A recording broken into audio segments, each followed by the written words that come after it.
오늘 소시민이 읽어볼 작품은 퇴근길엔 카프카를입니다. 작가는 의외의 사실이라는 분입니다. 저는 이 책을 춘천의 독립서점인 서툰 책방이란 곳에서 샀는데요. 이렇게 일러스트, 그림이 굉장히 잘 돼 있고 여러 가지 고전을 함께 읽을 수 있는 책입니다. 여기 보시면 잘 아는 인물들이 몇 명 있는데요. 셰익스피어가 있고요. 그리고 카프카가 있습니다. 나머지 분들은 또 읽어 나가면 알 수 있을 것 같습니다. 민음사에서 나왔고요. 이 작가는 애니메이션 작업도 하고 만화도 그리는 분인데요. 레진 코믹스에서 마루의 사실이라는 작품을 연재했습니다. 그리고 민음사 블로그에서 의외의 사실의 세계문학 읽기를 연재했는데요. 아마 연재했던 이 작품을 모은 것이 바로 이 책이 아닐까 싶습니다. 프롤로그가 있고요. 안톤 체홉, 버지니아 울프, 윌리엄 셰익스피어, 이탈로 칼비노, 프란츠 카프카, 가지오 이시구로의 작품까지 총 13명의 작품을 읽은 소감을 우리가 작가와 함께 나눌 수가 있겠습니다. 윌리엄 셰익스피어의 오셀로를 한번 보겠습니다. 베네치아 공국의 장군이 된 오셀로는 원로원 의원의 딸 데스데모나를 아내로 맞는다. 부하 이아고는 카시오에게 부관의 자리를 준 오셀로를 추락시키기 위해 데스데모나를 이용하려는 계략을 꾸민다. 그는 카시오를 실각시킨 후 복직 탄원을 구실로 카시오를 데스데모나에게 접근하게 하고 오셀로에게는 데스데모나의 부정을 거짓되게 고한다. 이 모함으로 오셀로는 의심과 질투에 사로잡혀 버린다. 여기 나오는 부하 이아고는 자신이 원하는 관직을 얻지 못했기 때문에 장군의 부인이 다른 부하와 부정한 일을 저지르고 있는 것처럼 계속해서 의심의 싹을 틔웁니다. 한마디로 이 이야기는 부하 이아고가 자신의 장군인 오셀로에게 인셉션을 하는 것이라고 볼 수가 있겠습니다. 부인을 카시오와 함께 잘 관찰해 보십시오. 눈빛은 질투도 의심도 않으면서요. 계속해서 오셀로 장군은 자존감이 조금씩 사라지고 그리고 부인에 대한 의심의 싹을 틔우게 됩니다. 이아고가 이용한 것은 오셀로 옆에 있는 카시오가 아니고 바로 이 오셀로 장군의 마음인 것이죠. 사실은 네 마음이 이런 거잖아.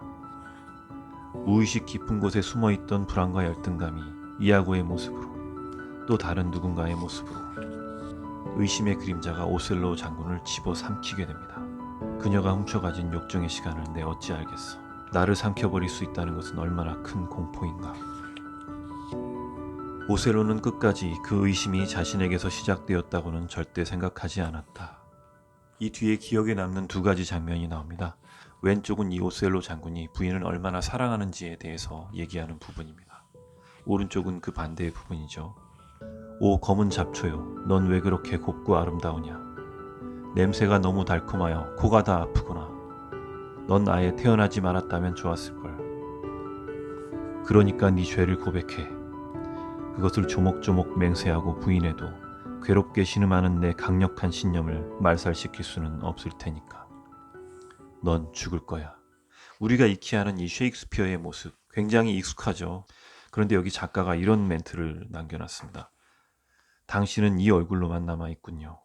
우리가 셰익스피어의 얼굴이라고 알고 있는 얼굴은 작가 사후에 화가가 상상력을 보태 그려 얼마나 닮았는지 확인할 길이 없고 무엇보다 셰익스피어라고 알려진 인물이 셰익스피어의 작품이라고 알려진 글들을 썼는지조차 의문에 쌓여 있다고 하니 실제로는 셰익스피어의 얼굴이 어떤지 정확히 아는 사람이 없다는 거예요. 어디에나 있고 어디에도 분명하게 존재하지 않는 셰익스피어 씨. 그 셰익스피어를 익숙한 제목과 알고 있는 이야기를 이루고 있는 실제 문장들을 읽어보기를 권장함. 가장 유명한 희곡의 가장 유명한 멘트를 우리는 다 잘 알고 있습니다. 그런데 희곡을 감히 읽기는 좀 쉽지 않죠. 아무래도 소설로 쓰여진 것보다는 희곡이 좀 더 딱딱하게 느껴질 수도 있고 상상력을 그만큼 더 발휘해서 읽어야 되기 때문인 것 같습니다. 제가 읽은 어떤 SF 작품에는 이런 내용이 있습니다.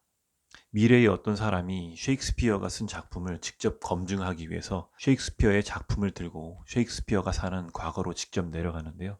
셰익스피어는 그 작품들을 보더니 대단한 명문인데 그러면서 그것들을 베껴 나가는 장면들이 있습니다.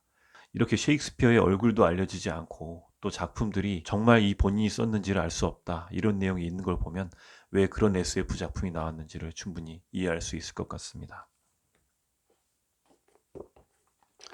위대한 개츠비 편을 한번 살펴보겠습니다. 스콧 피츠제럴드의 작품인데요.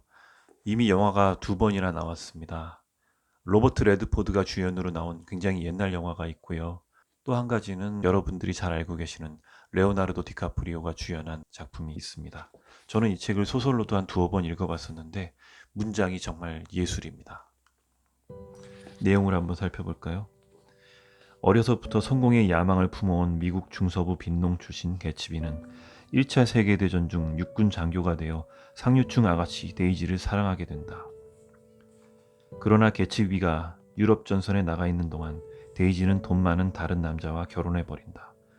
전선에서 돌아온 개츠비는 부를 축적하고 뉴욕 롱아일랜드에 저택을 마련한다. 노력 끝에 개츠비는 데이지의 사랑을 되찾는 데 성공하는 듯 하지만 결말이 어떻게 되는지는 이미 예상할 수가 있을 거라고 생각합니다. 젊고 가난하고 미래가 불확실하고 붙잡고 오를 만한 여건은 하나도 없이 야망만 큰 개츠비에게 데이지는 그가 이루고자 하는 모든 것의 상징이었다.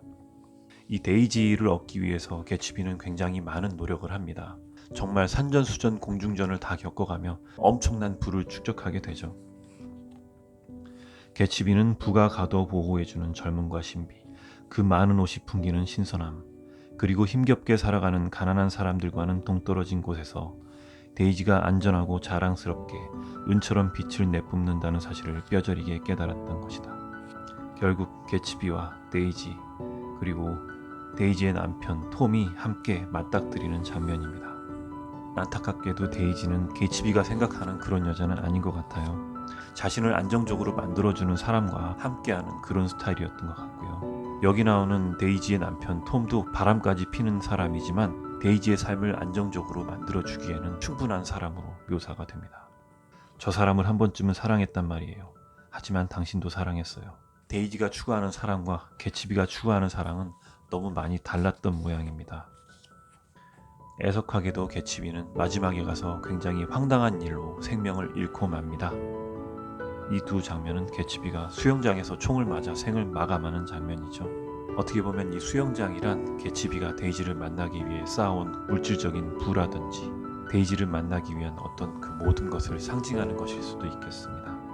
작가는 핏자국을 이렇게 먹물 형태로 그려놨습니다. 물결이라고는 할 수 없는 잔잔한 물살 때문에 개츠비를 태운 매트리스가 불규칙하게 풀장 아래로 움직였다. 수면에 잔물결 하나 만들지 못할 정도로 가벼운 한 줄기 바람만으로도 예상치 못한 짐을 싣고 예상치 못한 방향으로 흘러가는 매트리스의 흐름을 방해하기에 충분했다.